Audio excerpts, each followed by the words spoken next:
Hello everyone, welcome back to our channel. This is Anand Nair. എന്തുണ്ട് വിശേഷം? എല്ലാവർക്കും സുഖമല്ലേ? ഇന്ന് നമ്മൾ പോകുന്നത് പറഞ്ഞാൽ വെള്ളായണിയിലോട്ടാണ് കേട്ടോ. അപ്പോൾ വെള്ളായണിയിലെ കാഴ്ചകൾ കാണാനായിട്ടാണ് പോകുന്നത്. ഞാൻ ഒറ്റയ്ക്കല്ല പോകുന്നത്, നമ്മുടെ അനൂപുണ്ട് കൂടെ.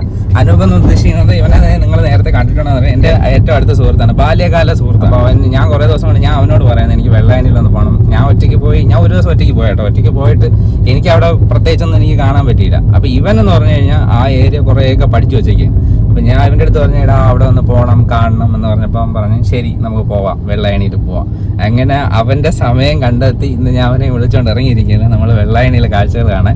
അപ്പോൾ വെള്ളായണിയിലെ കാഴ്ചകളാണ് ഇന്നത്തെ വീഡിയോയിൽ ഉള്ളത്. അപ്പം ഞാൻ കാണുന്നതിനോടൊപ്പം നിങ്ങളെയും കാണിക്കുക എന്നുള്ളതാണ് ഉദ്ദേശം. അപ്പം നമ്മളിപ്പോൾ ഏകദേശം ഏഞ്ചക്കൽ ബൈപ്പാസ്, ഈ വെള്ളായണി എന്ന് പറഞ്ഞ സ്ഥലം തന്നെ തിരുവനന്തപുരത്താണ്, നമ്മുടെ വീട്ടിൻ്റെ തൊട്ടടുത്ത് കിടക്കുന്ന സ്ഥലമാണ്. പക്ഷേ ഞാൻ അങ്ങനെ അധികം അവിടെ പോയിട്ടില്ല. അവൻ്റെ വൈഫിൻ്റെ ഹൗസ് അതിൻ്റെ അടുത്താണ്, വെള്ളായണിയിലാണ്. അപ്പോൾ അതുകൊണ്ട് ഏകദേശം അങ്ങനെ കുറേ ധാരണയുണ്ട്. അപ്പം എന്താ പ്രശ്നം എന്ന് വെച്ചാൽ വെള്ളായണിയിൽ ഞാൻ ഒരിക്കൽ പോയപ്പോൾ എന്ന് പറഞ്ഞാൽ പല വഴികളിൽ കൂടി നമുക്ക് വെള്ളായണിയിൽ പോവാം. അപ്പം കൃത്യമായിട്ടുള്ള വഴി കൂടെ പോയാൽ മാത്രമേ വെള്ളായണി മൊത്തത്തിൽ കാണാൻ പറ്റുള്ളൂ അല്ലേ? അതെ, മൊത്തത്തിൽ കാണാൻ പറ്റുള്ളൂ. അതാണ് എൻ്റെ ഏറ്റവും വലിയ പ്രത്യേകത. അപ്പോൾ എന്തായാലും നമുക്കിന്ന് വെള്ളായണിയിലെ കാഴ്ചകൾ കാണാം. ഇത് റോഡ് നേരത്തെ വൈഡൻ ചെയ്തതാണ്, റോഡ് ചെയ്തിരുന്നതാണ്. അപ്പോൾ ഇവിടെ പാലം വേണമെന്ന് തോന്നിയിട്ട് ഇപ്പോൾ വീണ്ടും പാലം പണി നടക്കുകയാണ്. ഫ്ലൈ ഓവർ കണ്ടോ, ഫ്ലൈ ഓവർ നടന്നുകൊണ്ടിരിക്കുകയാണ്. അപ്പോൾ അതുകൊണ്ടാണ് റോഡിൽ ചെറിയ ബ്ലോക്കൊക്കെ ഉണ്ട്. അനുവേ, വിശേഷങ്ങളൊക്കെ പറ. നീ കുറേ നാളായി. വിശേഷം സുഖം മാത്രമല്ല, വേറെന്താ വിശേഷം?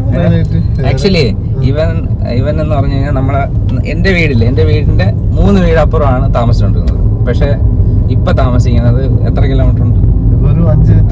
6 കിലോമീറ്റർ ഉണ്ട്. ഇവനെ കണ്ടിട്ട് ഇപ്പൊ എത്ര കാലമായി കണ്ടിട്ട്? ഞാൻ നിന്നെ കണ്ടിട്ട് എത്ര കാലമായി? 3-4 മാസം. അതാണ് ഇപ്പൊ ദിവസം ഇവന്റെ വീട്ടിൽ രാത്രി എന്ന് പറഞ്ഞു കഴിഞ്ഞാൽ സാധാരണ ഇവൻ ഇവിടുന്ന് വീട് മാറി പോകുന്നതിന് നമ്മള് ഇതൊരു 20-22 വയസ്സ് പ്രായത്തില് നമ്മളൊരു ഗ്യാങ് ഉണ്ടായിരുന്നു. എല്ലാരും വന്ന് സെറ്റ് ചെയ്യുന്ന സ്ഥലം ഇവന്റെ വീട്ടില് എന്ന് പറഞ്ഞാൽ വൈകിട്ട് ജോലി അല്ലെങ്കിൽ പഠിത്തമൊക്കെ കഴിഞ്ഞിട്ട് വന്നിട്ട് പിന്നെ ഒരു 11 മണി 12 മണി വരെ ഇവന്റെ വീട്ടിൽ കിടന്ന് കുത്തിമറിയും. ഇതാണ് ജോലി. ഇപ്പൊ നീ അത് മിസ് ചെയ്യുന്നുണ്ടാ? ഞാൻ നിന്റെയൊക്കെ ശല്യം ഒഴിവായതിൽ വളരെ സന്തോഷിക്കുന്നു. അങ്ങനല്ലോ ടോക്ക്. നിന്റെയൊക്കെ ശല്യം ഒഴിവായതിൽ വളരെ സന്തോഷിക്കുന്ന ഒരു വ്യക്തിയാണ് ഞാൻ. എടാ അതെങ്ങനെയാ അന്നേ പറയണമായിരുന്നു? അന്ന് ഞാൻ എത്ര പ്രാവശ്യം പറഞ്ഞിട്ടുണ്ട് നീക്ക് ഇറങ്ങി പോകണ്ട, എനിക്ക് ഉറങ്ങാൻ അനുവദിച്ചിരുന്നു. ഞാൻ പറഞ്ഞിട്ട് പറയാൻ പറ്റാത്ത ഇപ്പൊ നിന്റെ വ്ളോഗിൽ കൂടെ പറഞ്ഞെന്നുള്ളത് എല്ലാവരും കേൾക്കണം. നിന്റെ കൂടെ അന്ന് എന്റെ റൂമിൽ കിടന്ന അറുമാചമാരെല്ലാരും ഇത് കേൾക്കണം. അവൻ അന്ന് നിങ്ങളൊക്കെ ഒരു ശല്യമായിരുന്നു. ശരിയാണ്, ഞാൻ അവന്മാരെ കാണണ്ട്. ഇത് അവന്മാർക്കെല്ലാം പേഴ്സണലി നീ ടാഗ് ചെയ്ത് കൊടുക്കും. ഞാൻ കൊടുക്കാം. അവന്മാരെല്ലാം ഇത് കാണണേ. ചുമ്മാ അതൊരു വൈബായിരുന്നു. നമ്മള് ബാച്ചിലർ ലൈഫ് എന്ന് പറയുമ്പോൾ ആക്ച്വലി അതൊരു വൈബായിരുന്നു, നല്ല രസമായിരുന്നു. അതൊക്കെ ആക്ച്വലി ഞാൻ ഇങ്ങനെ പറയുന്നെങ്കിൽ അതൊക്കെ നല്ല മിസ് ചെയ്യുന്നുണ്ട്. പറഞ്ഞാൽ ഇവൻ വീട് മാറിപ്പോയതാണ് ഏറ്റവും വലിയ നഷ്ടം. ഇല്ലെങ്കിൽ നമ്മളിപ്പോഴും അവിടെ പോയത്. ഗൈസ്, നമ്മൾ തിരുവല്ല എത്തിയിരിക്കുകയാണ്. ഇവിടെ റോഡിന്റെ ഒരു അശാസ്ത്രീയത, ഇവിടെ ഭയങ്കര പ്രശ്നമാണ് ഈ റോഡ്. ഇതാണ് ഈ സൈഡിൽ നിന്ന് നമ്മളെ സിറ്റി എന്ന് പറഞ്ഞ റോഡാണ്. അതും മെയിൻ റോഡും എല്ലാം കൂടെ വന്ന് ക്ലോസ് ചെയ്യുന്ന ഒരു സിഗ്നൽ ഇല്ലേ? ഒരു സിഗ്നൽ ഉണ്ടായിരുന്നെങ്കിൽ നന്നായിരുന്നു. സിഗ്നൽ ആക്ച്വലി രണ്ട് സൈഡിൽ നിന്നുള്ള വണ്ടികൾ ഒരു വേ കൂടെയാണ് പറഞ്ഞത്. ശരി, അപ്പുറത്തൂടെ ഇവിടെ വന്ന് സിറ്റി കയറുന്നവരും ഇത് വഴി വരും അല്ലേ? അപ്പുറം വഴി പോകും. സിറ്റി കയറുന്നവർക്ക് ഇതാണ് വഴി. പെട്ടെന്ന് നമ്മൾ ബൈപ്പാസ് ഇങ്ങനെ വിട്ട് വരുമ്പോഴത്തേക്കും അറിയില്ല. ശരി. ഇതാണ് നമ്മളെ തിരുവല്ലം പാലം കഴിഞ്ഞ ഉടനെ അമ്പലമാണ് കേട്ടോ. ഏറ്റവും പഴയ അമ്പലമാണ്. എത്ര വർഷം പഴക്കം വരും ഇവിടെ അനൂപ്? ഇത് ഒത്തിരി ഉണ്ട്, കറക്റ്റ് ആയിട്ട് പറയാൻ അറിയില്ല. വളരെ പഴയ അമ്പലങ്ങളിൽ ഒന്നാണ്. തമിഴിലെക്കാളും പഴക്കമുണ്ട്. ആക്ച്വലി ഇത് ആർക്കിയോളജിക്കൽ ഡിപ്പാർട്ട്മെന്റിന്റെ കീഴിലുള്ള അമ്പലമാണ്. ബലിയൊക്കെ ഇട്ടിട്ട് ആൾക്കാർ ഇവിടെ എന്ന് പറഞ്ഞു കഴിഞ്ഞാൽ നമുക്ക് വർഷത്തിൽ എല്ലാ ദിവസവും നമുക്ക് ബലിയിടാൻ പറ്റും. അതാണ് ഒരു പ്രത്യേകത. പിന്നെ പരശുരാമസ്വാമിയാണ് ഇവിടുത്തെ പ്രതിഷ്ഠ. പിന്നെ വേറൊരു പ്രത്യേകത എന്ന് പറഞ്ഞാൽ ആർക്കിയോളജിക്കൽ ഡിപ്പാർട്ട്മെന്റ് ആണ് ഇത് നോക്കണത് അല്ലേ? അവരുടെ കൺട്രോളിലാണ് അമ്പലമുള്ളത്. അമ്പലം ദേവസ്വം ബോർഡിന്റെ ആണെങ്കിലും അവരുടെയാണ് അവരുടെ കൺട്രോളുണ്ട്. കാര്യം പുരാവസ്തു വകുപ്പിന്റെ കീഴിൽപ്പെട്ടതാണ് ഈ അമ്പലം പ്രെമിസിസും എല്ലാം. നമ്മൾ പറഞ്ഞു വന്നത് നമുക്ക് ഇനിയിപ്പോ പുഞ്ചക്കരി എന്ന് പറയുന്ന സ്ഥലത്ത് എത്താനായിട്ട് അറൌണ്ട് ഒരു 2 കിലോമീറ്റർ 2.5 കിലോമീറ്റർ ഉള്ളൂ നമുക്ക് ബൈ റോഡ്. നമുക്ക് അവിടെ എത്തിയിട്ട് നമുക്ക് ആ റോഡ് കാര്യങ്ങളെല്ലാം കാറിൽ മാക്സിമം പോകുന്ന അത്രയും നമുക്ക് എക്സ്പ്ലോർ ചെയ്യാം. ഗൈസ്, നമ്മൾ ആ റോഡിൽ നിന്ന് കയറി കുറച്ച് ദൂരം ചെല്ലുമ്പോൾ തന്നെ കണ്ടില്ലേ തിരുവനന്തപുരം നഗരസഭ കണ്ണങ്കോട് ജംഗ്ഷൻ. പുഞ്ചക്കരി, ഇതാണ് പുഞ്ചക്കരിയിലോട്ട് പോണ വഴി. അതായത് തിരുവല്ലത്തുനിന്ന് ഏകദേശം ഒരു 2 കിലോമീറ്റർ മാക്സിമം നമ്മൾ ആ റോഡ് തിരിഞ്ഞിരിക്കും. നമ്മൾ പുഞ്ചക്കരിയുടെ ആ ലെവലെത്തി. പക്ഷെ റോഡ് വളരെ മോശമാണ്, വളരെ വളരെ വളരെ മോശമാണ്. കുഴിയാണോ തോടാണോ റോഡാണോ പിന്നെ വെള്ളത്തിലേക്ക് ഇതാണ് പുഞ്ചക്കരി ഷാപ്പ്. ഇത് പുഞ്ചക്കരി ഷാപ്പ്. ഞാൻ ആദ്യമായിട്ടാണ് ഇതൊക്കെ കാണുന്നത്. നമ്മൾ അന്ന് വന്നിട്ട് ഞാൻ വെറുതെ ഏതൊരു വയലിലൊക്കെ ചെന്ന് നോക്കിയിട്ട് അതുപോലെ തിരിച്ചു പോയി. ഇത് ഏത് കനാലടാ? ഇത് വലിയ തോടെന്നാണ് ഇതിന്റെ പേര്.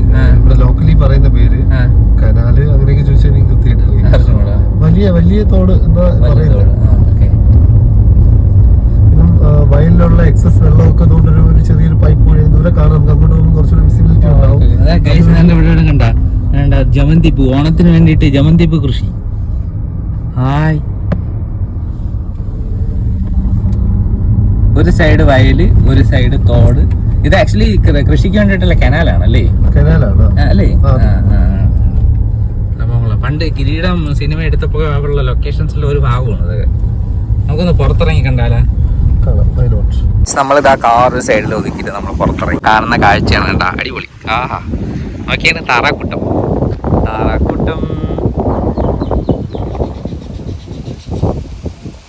അങ്ങ് അറ്റം വരെ കിടക്കണം. അങ്ങനെ അങ്ങ് കുറേ നടക്കാൻ നമുക്ക് പറ്റും. നമുക്ക് ഫ്രണ്ടിലോട്ട് നടന്നു. ഈ സൈഡ് വയലാണ് കേട്ടോ. വയല് ഭയങ്കര കാറ്റ്. സൗണ്ട് പിടിക്കുമെന്ന് എനിക്ക് അറിഞ്ഞൂടാ. ഭയങ്കര കാറ്റ്. ഞായറാഴ്ച ഭയങ്കര തിരക്കായിരിക്കും അല്ലേടാ? ഓ, ഭയങ്കര ബ്ലോക്ക് ആയിരിക്കും അല്ലേ? ഗൈസ് ഇതാണ്ട് ഇവിടെയൊക്കെ ജമന്തി പൂ നട്ടേക്കണ. ജമന്തി പൂവല്ല, ജമന്തി ചെടി നട്ടേക്കണ. ഇതൊക്കെ ഓണം പ്രമാണിച്ച് ചെയ്തേക്കുന്ന പരിപാടികളാണ്. അതായത് ഓണത്തിന് വരുമ്പം ആളുകൾക്ക് കാണാൻ വസന്തം എന്ന് വേണമെങ്കിൽ പറയാം. അപ്പൊ ആ സമയം പൂക്കുമല്ലേ?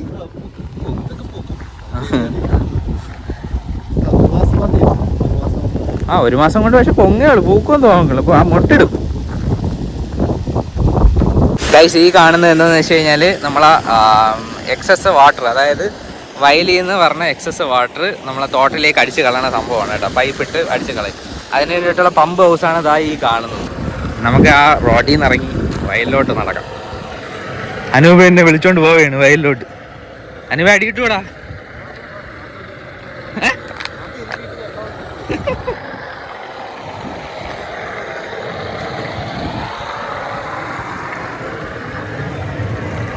ഇത് വയലിലെ വെള്ളം നമ്മളെ തോട്ടിലെട്ടി കളയാനുള്ള കനാലാണ് അല്ലേ ഇത്? ഓ, അത് ഈ കാണുന്ന പമ്പ് ഹൗസ് വഴി അപ്പുറത്ത് ചാടിക്കും വെള്ളം. എടാ ഓണത്തിന് കൃഷിയൊന്നും ഇല്ലേടാ ഇവിടെ? ഓണത്തിന് നമുക്ക് കൾട്ടിവേഷൻ ചെയ്യാനായിട്ട് കൃഷി ഇല്ല. ഓണം കഴിഞ്ഞിട്ട് ഇതെല്ലാം ഉഴുത് മറിച്ച് ഈ മഴയൊന്നും മാറിയിട്ടേ മറിച്ചിട്ട് ഇവിടെ വീണ്ടും ചെയ്യുന്നേ. ഓക്കെ. ഗൈസ് എന്ത് രസം നോക്കിയേ. അങ്ങ് നോക്കത്താ ദൂരത്തോളം വയലാണ്. ഇത് ആഴമുണ്ടാടാ ഇതില്? ഒരാൾ പൊക്കോ? മഴയില്ലെങ്കിൽ ഇത് എത്ര കാണും വെള്ളം? ആഴമുണ്ട്. വെള്ളം കാണൂല്ലേ അല്ലേ? ഞാൻ അന്ന് വന്നതോ അവിടെ എവിടെയും കണ്ടാണെന്ന് തോന്നുന്നു. ഇനി അങ്ങോട്ട് ഒരുപാട് എക്സ്പ്ലോർ ചെയ്യാനുണ്ട്. ഓക്കെ. അല്ല പറഞ്ഞ പോലെ ഇത് നമുക്ക് ആക്ച്വലി ഇപ്പൊ കൃഷിയെല്ലാം നഷ്ടത്തിലാണെന്ന് അറിയാമല്ലോ. നമ്മൾ ഇത്ര ഇൻവെസ്റ്റ് ചെയ്ത് ചെയ്യുമ്പോ തന്നെ ഇപ്പൊ അവിടെ തന്നെ നോക്കാം. കൊക്കടൊക്കെ കാണാൻ നല്ല ഭംഗിയുണ്ടെങ്കിൽ അതുകൊണ്ട് അവിടെയൊക്കെ നോക്കി ദേശാനക്കിളികളൊക്കെ ഒരുപാട് വരുന്നത്. പക്ഷെ ഇവരെല്ലാം ഇതെല്ലാം കഴിച്ചോണ്ട് പോയിട്ട് ആളുകൾക്ക് നഷ്ടം എന്നാണ് ഇവിടെയുള്ള ലോക്കൽസ് പറയുന്നത്. ചെറിയ കിളിയെ കാണുന്നുണ്ട്.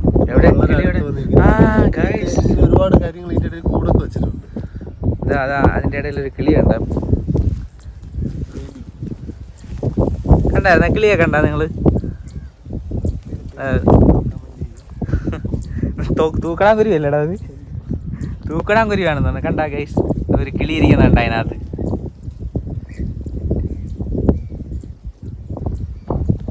ഇതിന്റെ ഇടയിലാണോ കൂട് വയ്ക്കണ? ഇതിന്റെ ഈ പൊത്തയുടെ ഇടയിലൊക്കെ കൂട്. നമ്മുടെ വയലിലൊക്കെ പോകുമ്പോഴത്തേന് കാണാം അതിന്റെ മുട്ടകളൊക്കെ. ഓക്കെ. നമ്മള് അവിടെ നിന്ന് വേറൊരു സ്ഥലത്ത് എത്തിപ്പെടേണ്ട കാഴ്ചയാണ് കേട്ടാ. കുറെ പശുക്കൾ ഇരിക്കുന്നത്. അതിന്റെ ഒരു സൈഡിൽ കനാല്. സിനിമ ഷൂട്ടിങ്ങിനൊക്കെ പറ്റിയ ലൊക്കേഷൻ.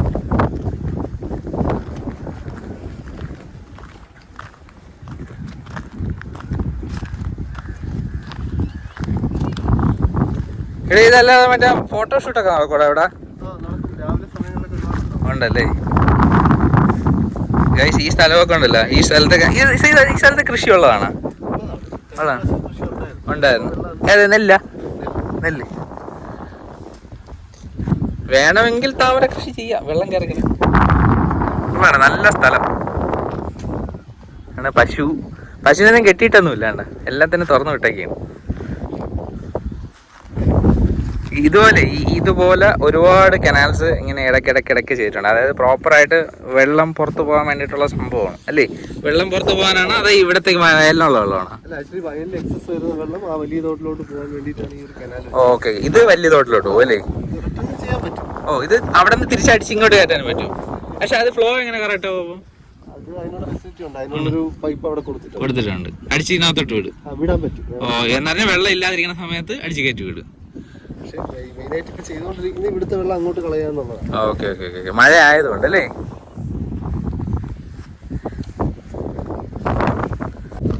നമ്മളിനി അടുത്ത നെക്സ്റ്റ് ലൊക്കേഷൻ എന്ന് പറയുന്നത് അവന് കൊണ്ടുപോകാന്ന് പറഞ്ഞാൽ കിരീടം പാലത്തിലേക്കാണ്. അപ്പം കിരീടം പാലം കാണാൻ പോകാം. ഗൈസ്, നമ്മളെ കിരീടം പാലത്തിന്റെ അവിടെ എത്തി. ഇതേ കിരീടം പാലത്തിന്റെ പണി എന്തൊക്കെ നടക്കണതോ ഇവ പറയുന്നത്. എന്തോടാ പണി? പുനരുദ്ധാരണം, കുറച്ച് റിനോവേഷൻസ് നടക്കുന്നുണ്ട്.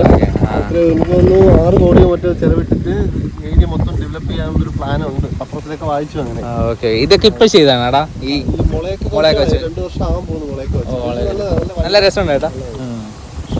ഇത് അതിന്റെ ഭാഗമാണ് ഈ കെട്ടിയൊക്കെ വെച്ചേക്കണേ. കമാനം. ആ സിനിമയ്ക്ക് ഇത്ര സ്വീകാര്യത കിട്ടിയല്ലേ? സ്വീകാര്യത കിട്ടിയത്. ഇത് സൈഡ് മൊത്തം ഇത് വെച്ചിട്ടുണ്ട് കേട്ടോ, ബാംബൂസ് വെച്ചിട്ടുണ്ട്. അതുപോലെ തന്നെ അതിൽ ഇരിക്കാനൊക്കെ ഉള്ള ഇരിപ്പിടമൊക്കെ ചെയ്തിട്ടുണ്ട്. സൈഡിൽ ഇതേണ്ട വേറെ എന്താ ഫുട്പാത്തൊക്കെ ചെയ്തേനല്ലേ? ഫുട്പാത്ത് ചെയ്തിട്ടുണ്ട്. ആളുകളൊക്കെ ഇരിക്കുന്നുണ്ട് അവിടെ. ഈ കാണുന്നതാണ് കിരീടം പാലം. കിരീടം പാലത്തിന്റെ ആ ഒരു സൈഡ് മൊത്തം അവരെല്ലാം ക്ലിയർ ചെയ്ത് ഇതേണ്ടോ, 2 സൈഡും ആളുകൾക്ക് ഇരിക്കാൻ കണക്കാക്കിയിട്ടുള്ള കാര്യങ്ങളൊക്കെ ചെയ്തിട്ടുണ്ട്. നമുക്ക് കിരീടം പാലത്തിലോട്ട് കയറി നോക്കാം. അപ്പൊ ആ കാണുന്ന പാലം, അവിടെ ഒരു പാലം ഉണ്ടല്ലോ ഉള്ളു. ഷൂട്ടിംഗ് നടന്ന പാലം ഇതാണല്ലേ? ഓക്കെ. കണ്ണീർ പൂവിന്റെ കവിളിൽ തെലോടി, ആ പാട്ടല്ലേ? അല്ലേ തന്നെ.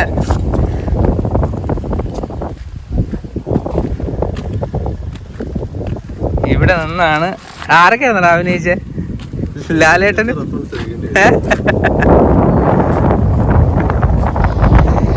വൈകുന്നേരങ്ങളിൽ വന്നിരിക്കാൻ നല്ല വൈബായിരിക്കും. വെയിലൊന്നും ഇല്ലാത്ത സൂപ്പർ ആയിരിക്കും അല്ലേ? ഇപ്പോഴേ നല്ല കാറ്റടിക്കും. ഗൈസ്, നമ്മളെ കിരീടം പാലത്തിൽ നിന്ന് ഇറങ്ങി നമ്മൾ ഇനി താമര ഉള്ള സ്ഥലം അല്ലേ? താമരയുള്ള സ്ഥലം. നമ്മൾ താമരയുള്ള സ്ഥലം കാണാൻ പോവുകയാണ്. ആ സൈഡിലൊക്കെയാണ് വർക്ക് കൂടുതൽ നടന്നിരിക്കുന്നത്. ആ സൈഡിൽ ആളുകൾക്ക് ഇരിക്കാനും കണക്കാക്കിയിട്ടുള്ള സംഭവം. അതിൽ തന്നെ ചെറിയ ചെറിയ കിയോസ്കുകളൊക്കെ വരണം തോന്നും. വർക്ക് നടക്കുകയാണ്. ഇവിടെ നിന്ന് എത്ര പേരുണ്ടാ? ഓ,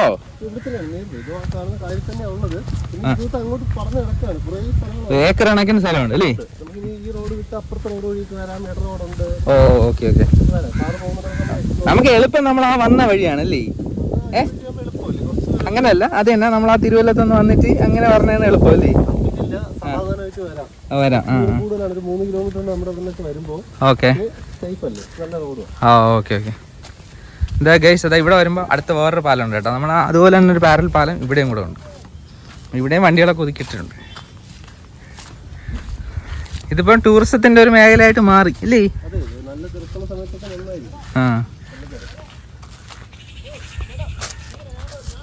ഒരുപാട് സീരിയൽ ഷൂട്ടിംഗ് നടക്കുന്നുണ്ട് ഇവിടെ അല്ലേ?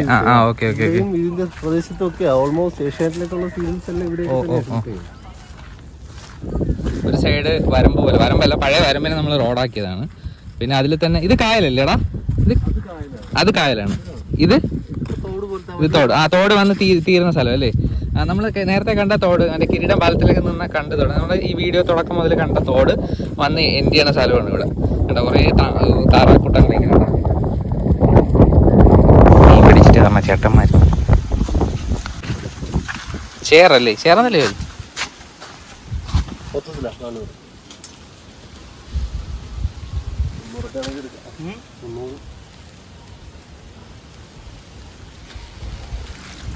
ഗൈസ്, നമ്മൾ വാങ്ങിച്ച മീൻ നമ്മളവിടെ നേരത്തെ കണ്ടില്ലേ ചേട്ടന്മാർ? അവരെ കയ്യിൽ കിടന്ന മീനാണ്. അവർ നമ്മൾ ചോദിച്ചു വേണമെന്ന്. അങ്ങനെ വാങ്ങിച്ചതാണ്. കഴിക്കാൻ കൊള്ളാമെന്ന്. കഴിക്കാൻ കൊള്ളാമോടാ? കൊള്ളാം. എത്ര രൂപ? നമ്മൾ 300, അവർ 400 രൂപ ചോദിച്ചു. നമ്മൾ 325 രൂപ എടുത്തു.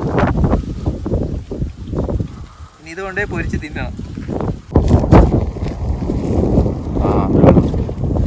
ഗൈസ്, നമ്മൾ ഇവിടെ വന്നപ്പോൾ കണ്ട മറ്റൊരു കാഴ്ചയാണ് കേട്ടോ. നമ്മൾ ആ വഴിയുടെ സൈഡിൽ കുറേ പൂക്കൾ, ഇങ്ങനെ കാട്ടുചെടി പോലത്തെ പൂവാണ്. അതിനകത്ത് ബട്ടർഫ്ലൈ വന്നിരിക്കുന്നു. വാവ്.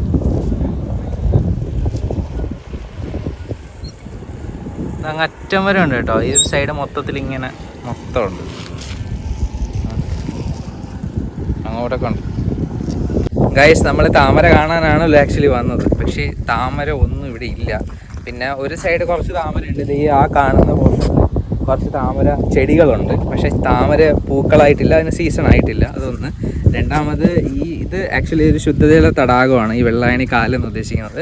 അപ്പോൾ ആ കായലിൽ നിന്ന് വാട്ടർ, അതായത് ഈ വാട്ടർ കൺസ്യൂം ചെയ്യാൻ വേണ്ടിയിട്ട് താമര കംപ്ലീറ്റ് റിമൂവ് ചെയ്ത്, അതായത് ഈ ഒരു ഭാഗം മൊത്തം താമര ആയിരുന്നു, അതിപ്പം മൊത്തം റിമൂവ് ചെയ്ത് ഈ വെള്ളം, നമ്മൾ ഇവിടെ അടുത്ത് പോർട്ട് വന്നിട്ടുണ്ട്, അറിഞ്ഞില്ല, വിഴിഞ്ഞം പോർട്ട് ഇതിനടുത്താണ്.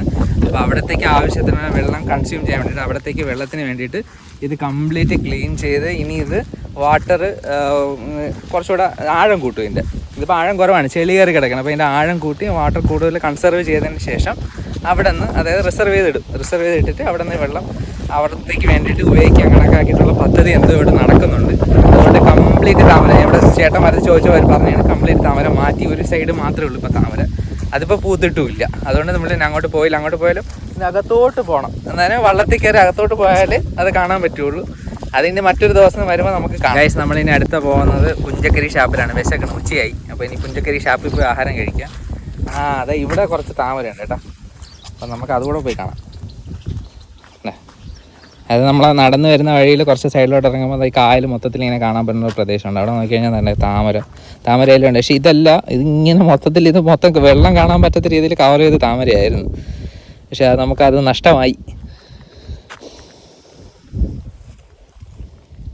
ഇതിനിപ്പോൾ അവർ ഇളകി കളയായിരിക്കില്ല, മറ്റേ ചെളി മാറ്റുമ്പോൾ. ഇനി ഡ്രഡ്ജിങ് ഉണ്ട്. ഡ്രഡ്ജിങ് ഇനിയിപ്പം ആ ഭാഗത്തൊക്കെ ഡ്രഡ്ജ് എന്നാണ് അവർ പറഞ്ഞത്. അതുകൊണ്ട് അവിടെ ദൂരെ കാണാൻ പറ്റും കേട്ടോ. ഇതിൽ കാണാൻ പറ്റുമെന്ന് പറഞ്ഞിട്ട് അത് ആ കരയിലൊക്കെ ഇങ്ങനെ അവർ കോരി ഇട്ടിട്ടുണ്ട് മൊത്തത്തിൽ. അപ്പം എന്തായിരുന്നാലും നമുക്ക് എങ്ങോട്ട് പോവാം? നമുക്കിനി പുഞ്ചക്കരി ഷാപ്പിൽ പോയി ആഹാരം കഴിക്കാം. ഇന്ന് അനുവിൻ്റെ വകയല്ലേ ചിലത്? അനുവ് നീ പുതിയ വണ്ടിയൊന്നും വാങ്ങിച്ചിട്ട് ചിലവെടുത്തില്ല. അപ്പം നീ അതുകൊണ്ട് ചിലവെടുത്തി. പിന്നെ വൈഫിന് ജോലി കിട്ടി, അതിന് ചിലവെടുത്തില്ല. നിന്റെ നിന്ന് പൈസ ഞാൻ പൊട്ടി. കഴിച്ചിട്ട് നീ ഇത് കൊടുക്കണം പൈസ. ഇപ്പൊ മനസ്സിലായി കേസ്. ഞാൻ വീഡിയോയുടെ തുടക്കത്തിൽ മുറിക്കാത്ത കിടക്കണ എന്നെ ഇവർ വിളിച്ചുണർത്തി എന്റെ ഇങ്ങനെ പൈസ മൊത്തം തീക്കിലാണ്. അതേപോലെ ഇന്നിപ്പോ ഇവിടെ നിങ്ങൾ കണ്ടോണ്ടിരിക്കും. പൈസ ചെലവാക്കണതിന് കുഴപ്പമൊന്നുമില്ല കേട്ടോ. സെൻട്രൽ ഗവൺമെന്റ് ഉദ്യോഗസ്ഥനാണ്, ചെലവാക്കാൻ കുഴപ്പമൊന്നുമില്ല.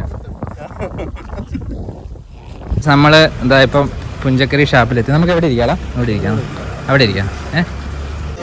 അവർ 12 ചോദിച്ചത് കള്ള എത്ര വേണമെന്നാണ് ചോദിച്ചത്. പക്ഷെ നമ്മൾ ആക്ച്വലി എല്ലാവർക്കും, അതായത് ഇവിടെ എല്ലാം മിക്സഡ് ആണ് അല്ലേ, സെപ്പറേറ്റ് ആയിട്ടൊന്നും ഇല്ലല്ലോ. ഫാമിലി റെസ്റ്റോറൻറ്റ് അപ്പുറത്തുണ്ട്. പക്ഷെ നമുക്ക് അങ്ങോട്ട് എൻട്രി ഇല്ല. കാര്യം നമ്മൾ രണ്ടുപേരായിട്ട് വന്നുകൊണ്ട് അങ്ങോട്ട് എൻട്രി ഇല്ല. അതുകൊണ്ട് നമ്മൾ എല്ലാവരും ഇരിക്കുന്നിടത്താണ് വന്നിരിക്കുന്നത്. അതുകൊണ്ട് വീഡിയോ എടുക്കുന്നതിൽ ചെറിയൊരു ബുദ്ധിമുട്ടുണ്ട്. നമ്മൾ ഓർഡർ ചെയ്തിരിക്കുന്നത് കണവ, പിന്നെ അപ്പം, പിന്നെ എന്തോടെ ഓർഡർ ചെയ്ത് നമ്മൾ ചിക്കൻ 65. പിന്നെ മീൻ എന്തെങ്കിലും സെലക്ട് ചെയ്യണമെങ്കിൽ നമ്മൾ അവിടെ പോയി സെലക്ട് ചെയ്യണം. പക്ഷെ അത് സെലക്ട് ചെയ്തില്ല. അപ്പോൾ we are waiting for the food. നമ്മൾ ഫുഡ് എത്തിയിരിക്കുകയാണ്. അത് അപ്പം എത്തി, കണവ, ചിക്കൻ ഫ്രൈ അല്ലേടാ, അത് ചിക്കൻ 65, പിന്നെ കണവ, പിന്നെ അപ്പം. നമ്മൾ കഴിച്ച് കഴിഞ്ഞ് അതെ ചിക്കൻ 65 കുറച്ചിരിപ്പുണ്ട്. പിന്നെ കണവ ഭയങ്കര ഏരിയ ആണ് കേട്ടോ. അതുകൊണ്ട് അനുവിൻ്റെ കണ്ണ് കാണുമ്പോൾ മനസ്സിലാവും. അനുവ് എന്നാ കണ്ണോടാടാ. ഗൈസ്, നമ്മൾ അവിടെ നിന്ന് കഴിച്ചിറങ്ങിയപ്പോഴത്തേക്ക് മഴ സ്റ്റാർട്ട് ചെയ്തു, മഴ തുടങ്ങി. പിന്നെ എനിക്ക് പേഴ്സണലി പറയാനുള്ള അഭിപ്രായം, ആക്ച്വലി ഇത് നല്ല ഏരിയയൊക്കെ ആസ്വദിക്കുന്ന ആൾക്കാർക്ക് പറ്റിയ സ്ഥലമാണ്. അല്ലാത്തവർക്ക് ഇങ്ങോട്ട് വന്നിട്ട് കാര്യമൊന്നുമില്ല. യഥാർത്ഥത്തിൽ ഭയങ്കര ഏരി ഒന്ന്. പിന്നെ മീൻ ഞങ്ങൾ വാങ്ങിച്ച കണവ. ആക്ച്വലി ഞാൻ വീട്ടിലൊക്കെ കണവ കഴിക്കാൻ എനിക്ക് ഭയങ്കര ഇഷ്ടമാണ് കേട്ടോ. പക്ഷേ ഈ കണവ കഴിച്ചപ്പം എനിക്ക് കണവയോടുള്ള ആ ഒരു ഇഷ്ടം തന്നെ അങ്ങ് പോയി. എനിക്ക് കൂടുതലൊന്നും പറയാനില്ല. പിന്നെ അനൂപേ, നിനക്ക് എന്താണ് അഭിപ്രായം? എരിവ് അല്ലെങ്കിൽ പൊതുവെ കള്ള് ഷാപ്പിലുള്ള എരിവാണല്ലോ. അതെ അതെ അതെ. പിന്നെ പക്ഷെ നല്ല തിരക്കുണ്ട് കേട്ടോ. അത് ഞാൻ എൻ്റെ പേഴ്സണൽ അഭിപ്രായം പറഞ്ഞാണ്. റേറ്റ് ഒന്നും കൂടുതലൊന്നുമല്ല. ഞങ്ങൾ രണ്ടും കൂടെ വാങ്ങിച്ച് എല്ലാം കൂടെ കഴിച്ച് 774 രൂപയുള്ളൂ. ഇത് കൂടുതൽ പൈസയൊന്നും ആയില്ല. പിന്നെ ഇത് ചിലർക്ക് ഇഷ്ടപ്പെടും, ചിലർക്ക് ഇഷ്ടപ്പെടില്ല, അത്രേ ഉള്ളൂ. ഇനി അങ്ങോട്ട് നമുക്ക് ഈ പാലത്തിൻ്റെ അപ്പുറം സമയം ഉണ്ടെങ്കിൽ പോവാം. എന്തായാലും ഇതുവരെ വന്നില്ലേ, നമുക്ക് പാലത്തിൻ്റെ അപ്പുറത്തൂടെ പോയി എന്താണെന്ന് കണ്ടിട്ട് വരാം. ഇവിടെ കാർഷിക മേഖല ഒരു സൈഡുണ്ട്, അപ്പോൾ അതും കൂടെ ഒന്ന് ജസ്റ്റ് ഒന്ന് കണ്ടിട്ട് വരാം. ഗൈസ്, നമ്മൾ ഈ കാണുന്നത് വെള്ളായണി ദേവീക്ഷേത്രമാണ് കേട്ടോ. ഏറ്റവും പ്രശസ്തി ആർജിച്ച ഒരു അമ്പലമാണ്. ഇവിടെ കള്ള് നേദിക്കും അല്ലേടാ? അല്ലേ? കള്ള് നേദിക്കും. ഈ അമ്പലത്തിലെ 45 ദിവസമാണ് ഉത്സവം. 45 അല്ലേ? 3 മാസത്തെ, അതായത് 3 മാസം നീണ്ടു നിൽക്കുന്ന ഉത്സവമാണ്. അതായത് ദേവി പുറത്തിറങ്ങി ഓരോ വീടുകൾ, ഓരോ കരയിലും പോയി അവിടെ എല്ലാം വിസിറ്റ് ചെയ്യുന്ന ഒരു സമ്പ്രദായമൊക്കെ അല്ലേ? അങ്ങനെയല്ലേ? കൂടുതൽ ഡീറ്റെയിൽ ആയിട്ട് എനിക്ക് അറിയൂടാ. 3 വർഷത്തിൽ ഒരിക്കലും ഉത്സവമുള്ളൂ, അതെനിക്കറിയാം. അല്ല സോറി ക്ഷമിക്കണം, 3 വർഷത്തിൽ ഒരിക്കലാണ്, അല്ല ഒരിക്കൽ മാത്രമേ പുറത്തിറങ്ങൂ അല്ലേ? അങ്ങനെയല്ലേ? പുറത്തിറങ്ങും, പക്ഷെ 3 വർഷത്തിൽ ഒരിക്കലാണ് ഇത്രയും കര തേടി ഇത്രയും റൗണ്ട് അടിക്കുന്നത്, നീണ്ടു നിൽക്കുന്നത്. ഏകദേശം കുറെ കരകളുണ്ട് ഇവിടെ. കരകൾ എന്ന് ഉദ്ദേശിക്കുന്നത് പണ്ട് കാലങ്ങളിലെ എല്ലാം കൃഷിയിടങ്ങളും അങ്ങനെയൊക്കെ ആയിരുന്നല്ലോ. അപ്പൊ ആ ഭാഗങ്ങൾ ഓരോ ലൊക്കാലിറ്റിയിലായിരിക്കും ആളുകൾ കൂടുതൽ താമസിക്കുന്നത്. ബാക്കി ഏരിയകളെല്ലാം വയലുകളും അങ്ങനെ ആകുമ്പോൾ ആ ഓരോ കരകളിലായിട്ട്, അതായത് ആളുകൾ താമസിക്കുന്ന ഓരോ ഏരിയയിൽ അവർ ഓരോ കുടില് പോലെ കെട്ടും. അതായത് ഈ ദേവിക്ക് വന്നിരിക്കുക അങ്ങനെയൊക്കെ കെട്ടി അത് കെട്ടി അവിടെ കൊണ്ട് അവർ ഇരുത്തും. അങ്ങനെ എത്ര ഒരു ദിവസം അങ്ങനെ ഇരിക്കും. അവിടെ ഇരുന്നിട്ട് കുറച്ച് നേരം ഇരുന്നിട്ട് അടുത്ത വേറെ സ്ഥലത്തോട്ട് പോകും. ഡീറ്റെയിൽ ആയിട്ട് അറിയാന്നുള്ളവർ ഈ വീഡിയോയുടെ താഴെ കമന്റ് ചെയ്യണേ, ഈ വീഡിയോ കാണുന്നവർ. ഗൈസ്, നമ്മൾ വരണ വഴിക്ക്, അതായത് കാർഷിക മേഖല കാണാനായിട്ട് പോണ വഴിക്ക് നമ്മളൊരു താമരക്കുളം കണ്ട്. അപ്പോൾ നമ്മൾ ഈ വീഡിയോയിൽ താമരക്കുളം കാണിക്കാൻ നമ്മൾ നേരത്തെ പറഞ്ഞു, അല്ലെങ്കിൽ താമര കാണിക്കാന്ന് പറഞ്ഞില്ലേ? അപ്പോൾ നമ്മൾക്ക് കാണാൻ പറ്റില്ല. ഇത് ഇപ്പതാ ഒരു താമരക്കുളം ഞാൻ കാണിച്ചു തരാം. നല്ല രസമുണ്ട് കേട്ടോ. ഞങ്ങൾ വയ്ക്കുന്നു നിറയെ പൂത്ത് ഇരിക്കുന്നു. നിറയെന്ന് പറഞ്ഞാൽ അങ്ങിങ്ങായിട്ട് കുറേ പൂത്ത് അവിടെ നിൽപ്പുണ്ട്. പക്ഷേ മൊട്ടുകളില്ല, എല്ലാം താമര വിരിഞ്ഞ് നിൽക്കുന്ന താമരയാണ് കാണിച്ചത്. സീസൺ അല്ലാത്തതുകൊണ്ടാണേ. ഉണ്ടോ? നമുക്കിനി അടുത്ത സ്ഥലത്തോട്ട് പോവാം. ഗൈസ്, ഇനി നമ്മൾ നേരെ വീണ്ടും നമ്മളെ കാർഷിക മേഖല കാണാനായിട്ട് പോകണം. എന്താ കാർഷിക മേഖല സ്റ്റാർട്ടിങ് എന്ന് വേണമെങ്കിൽ പറയാം. എന്താ എവിടെയൊക്കെ വയലാണ്. വയൽ മീൻസ് വാഴ കൃഷി, അങ്ങോട്ടൊക്കെ വേറെ ഒരുപാട് കാര്യങ്ങളൊക്കെ ഉണ്ട്. നമുക്ക് കണ്ട് പോവാം. പോകുന്ന വഴിക്ക് കാണുന്ന കാഴ്ചകളാണ് കേട്ടോ. അതുകൊണ്ട് സംഘമൈത്രി എന്നൊക്കെ പറയുന്നത് ഇതെല്ലാം കാർഷിക റീറ്റെയിൽ ഔട്ട്ലെറ്റ്സ്, അതുപോലെ തന്നെ ഹോൾസെയിലും റീറ്റെയിലും ആണ്. ഇവിടെ ഉണ്ടാക്കുന്ന ഉൽപ്പാദിപ്പിക്കുന്ന സാധനങ്ങളാണ് നമുക്കിവിടെ കിട്ടുന്നത്. വേണ്ടോ? മരിച്ചിനി എല്ലാം ഒരുപാട് സാധനങ്ങളുണ്ട്. അതിൽ ആപ്പിളൊക്കെ വെച്ചിട്ടുണ്ട്. അതൊന്നും ഇവിടത്തെ ഇല്ല. അല്ലാതെ മെയിനായിട്ട് ചീര, വെള്ളരി അങ്ങനെയുള്ള സാധനങ്ങളൊക്കെ കൂടുതലായിട്ട് നമുക്ക് ഇവിടെ നിന്ന് വാങ്ങിക്കാം. ഇതിന്റെ മെയിൻ പ്രത്യേകത എന്ന് പറയുന്നത് വിഷരഹിതമായ പച്ചക്കറി, പെസ്റ്റിസൈഡ്സ് ഒന്നും കൂടുതലായിട്ട് ഉപയോഗിക്കാത്ത പച്ചക്കറികൾ നമുക്ക് ഇവിടെ നിന്ന് വാങ്ങിക്കാൻ പറ്റും. അതിന് മെയിനായിട്ട് വേറെ റീസൺ എന്ന് പറഞ്ഞാൽ ഇവിടെയാണ്, ഇതിനടുത്താണ് കാർഷിക കോളേജ്. വെള്ളായണി കാർഷിക കോളേജ് ഇതിനടുത്താണ്. അതുകൊണ്ട് അതുമായിട്ട് ബന്ധപ്പെട്ട് ഒരുപാട് കൃഷിയിടങ്ങളും അതുപോലെ തന്നെ കൃഷിയും ഇവിടെ നടന്നു വരുന്നുണ്ട്. ഗൈസ്, നമ്മൾ പോകുന്ന വഴിക്ക് നമ്മൾ വേറെ സ്ഥലത്തെത്തി. വേറെ സ്ഥലം എന്ന് പറഞ്ഞാൽ കായൽ വീണ്ടും കണ്ടുമുട്ടുന്ന ഒരു സ്ഥലത്തേക്ക് എത്തി. അവിടെ ഇവിടെ പാലം പണി നടക്കണം കേട്ടോ. നേരത്തെ ഇത് നല്ല റോഡായിരുന്നു, അപ്പോൾ അവിടെ പാലം പണി നടക്കണം. ഈ സ്ഥലത്തിന് പറയുന്നത് കാക്കാമൂല. ഈ സൈഡൊക്കെ ഇവിടെയൊക്കെ ഇതായിരുന്നു, താമരയായിരുന്നു. ആ സൈഡ് താമര ഉണ്ടായിരുന്നു, ഈ സൈഡ് താമര ഉണ്ടായിരുന്നു. അവിടെ കുറച്ച് താമരയുണ്ട്, അതൊന്ന് പോയി നോക്കാം. ഇവിടെ പാലം വരാനുള്ള മെയിൻ റീസൺ എന്ന് പറഞ്ഞാൽ വെള്ളം കയറണോണ്ടാണ്. മഴ പെയ്യുമ്പം അപ്പുറം ഇപ്പുറം ഇങ്ങനെ നമ്മളെ റോഡിൽ കൂടെ വെള്ളം അങ്ങോട്ടും ഇങ്ങോട്ടും ഒഴുകും അല്ലേ? വെള്ളം മീൻസ് അങ്ങോട്ടും ഇങ്ങോട്ടും നമുക്ക് പോകാൻ പറ്റൂല. നടന്നത് ഇവിടെ എത്തിയപ്പോൾ കണ്ടോ താമര ഒരുപാടുണ്ട്. ഈ ഭാഗത്ത് മാത്രമേ ഉള്ളൂ, പക്ഷെ ഒരു പോർഷൻ ഇങ്ങനെ കെട്ടി തിരിച്ചിരിക്കുകയാണ് താമരയ്ക്ക് വേണ്ടി മാത്രം.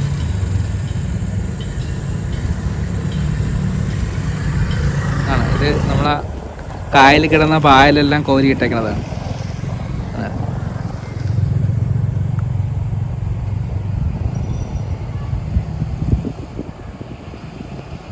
ചോപ്പാണ്. ചീരകൃഷിയാണ്. ചീരകൃഷി, പിന്നെ വാഴക്കൃഷി, പിന്നെ അതുപോലെ തന്നെ ഈ സൈഡ് കണ്ട, ഈ സൈഡ് മൊത്തം ചീരയാണ് കേട്ടാ, ചീരയും വാഴയും. നമുക്കിനി കുറച്ച് അകത്തോട്ട് പോയെന്ന് നോക്കാം എങ്ങനെയുണ്ടെന്ന്. ഒരു തോടാണ്, ഒരു തോട്ടിൻ്റെ സൈഡിൽ കൂടെ ഉള്ള വഴി.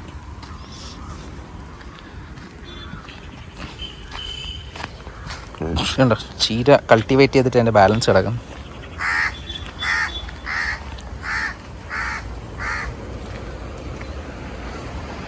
ഇപ്പം നീങ്ങണ ചീര, മൊത്തം ചീര. കൊള്ളാം അല്ലേ, അടിപൊളി.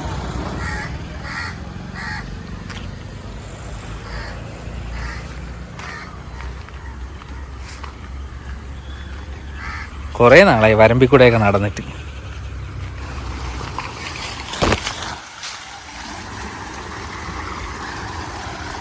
നമ്മളാ സൈഡിൽ, നമ്മളാ വീട്ടിൻ്റെ അടുത്ത് തോട്ടിൻ്റെ ഇടയിൽ കൂടെ ഒക്കെ നടന്നിട്ട് കുറേ കാലമായി. അല്ലേ ഇത് നോക്കിയാൽ മൊത്തം ചോപ്പ് പാടം. വാവ്. അതാ ഇവിടെ നമുക്ക് ഇറങ്ങാനുള്ള സൗകര്യമാണ്. നമുക്കിവിടെ ഒന്ന് ഇറങ്ങി നോക്കാം.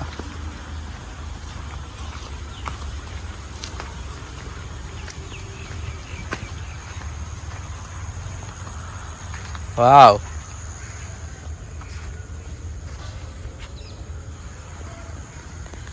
ഈ അവിടെ നമുക്ക് മറ്റേ ഷെഡ് പോലത്തെ സംഭവമൊക്കെ കാണാം. അതിൻ്റെ പേരെന്താ? Poly house.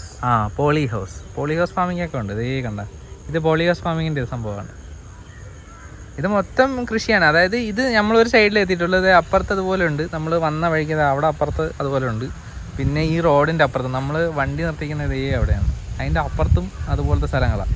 അപ്പോൾ ഒരുപാട് സ്ഥലങ്ങളിൽ ഇതുപോലെ കൃഷി ചെയ്തിട്ടുണ്ട്. ഇതെന്നാൽ മത്തൻ എന്താണെന്നോ, മത്തനെ പിയണിയാടാ, മത്തൻ അത് തന്നെ മത്തനല്ല, വെള്ളരി ഗായ്സ്. അത് വെള്ളരി ആയിരുന്നു. വെള്ളരി അതിൻ്റെ ഇടയിലുണ്ട്.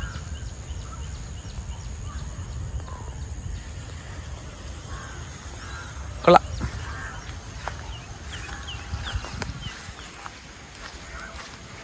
അടിപൊളിയല്ലേ?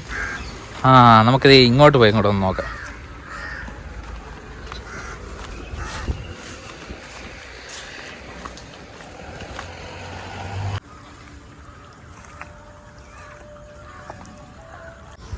ഗൈസ്, അപ്പോൾ ഇത്രയൊക്കെയാണ് നമ്മുടെ വെള്ളായണിയിലെ കാഴ്ചകൾ. ഇത്രയും വെള്ളായണിയിലെ കാഴ്ചകൾ കാണാൻ മെയിൻ റീസൺ എന്ന് പറയുന്നത് അവനാണ്. അനുഭവമുള്ളതുകൊണ്ട് മാത്രമാണ് എനിക്ക് ഇത്രയും കാണാൻ പറ്റിയത്. ഇല്ലായിരുന്നു എനിക്കിത് ഏരിയ എന്ന് പറഞ്ഞിട്ടില്ല, അതുകൊണ്ടാണ്. അപ്പോൾ നിങ്ങൾക്ക് ആർക്കെങ്കിലും ഇതുപോലെ കാണണമെന്നുണ്ടെങ്കിൽ അനുവിൻ്റെ നമ്പർ ഞാൻ താഴെ മെൻഷൻ ചെയ്തേക്കാം. അതായത് വീഡിയോയുടെ ഡിസ്ക്രിപ്ഷൻ ബോക്സിൽ കാണും. നിങ്ങൾക്ക് ആർക്കെങ്കിലും എന്തെങ്കിലും വെള്ളായണിയുമായിട്ട് ബന്ധപ്പെട്ട് അല്ലെങ്കിൽ വെള്ളായണിയിലെ കാഴ്ചകൾ കാണുമെങ്കിൽ അനുവിനെ കോൺടാക്ട് ചെയ്യാം. അനുവിന് സമയം പോലെ ഒന്ന് നിങ്ങളെല്ലാവരും കാണിച്ചു തരും. ഞാൻ കാര്യമായിട്ട് പറഞ്ഞാണ് കേട്ടോ, അവൻ കൊണ്ട് കാണിച്ചു തരില്ലേ? കൊടുക്കൂലേ? കൊടുക്കാം. ഷുവർ ഉറപ്പായിട്ടും പറഞ്ഞ കാര്യമാണ്. അപ്പോൾ വീഡിയോ നിങ്ങൾക്ക് ഇഷ്ടപ്പെട്ടെങ്കിൽ തീർച്ചയായിട്ടും ലൈക്ക് ചെയ്യണം, ഷെയർ ചെയ്യണം, സബ്സ്ക്രൈബ് ചെയ്യണം. പിന്നെ എൻ്റെ വീഡിയോയ്ക്ക് കമൻസ് ഒന്നും ആരുടെയൊന്നും ഞാൻ കണ്ടിട്ടില്ല. ഈ വീഡിയോ നിങ്ങൾക്ക് ഇഷ്ടപ്പെട്ടെങ്കിൽ തീർച്ചയായിട്ടും കമൻറ്റ് ചെയ്യണം. ഇഷ്ടപ്പെട്ടില്ലെങ്കിൽ കമൻറ്റ് ചെയ്യണം. അതായത് ഇഷ്ടപ്പെട്ടില്ല, എന്ത് പോർഷനാണ് നിങ്ങൾക്ക് ഇഷ്ടപ്പെടാത്തതെന്നും കൂടെ തീർച്ചയായിട്ടും കമൻറ്റ് ചെയ്യണം. അപ്പോൾ to the next time, this is Anand Nair signing out from Sunday tall vlogs. By.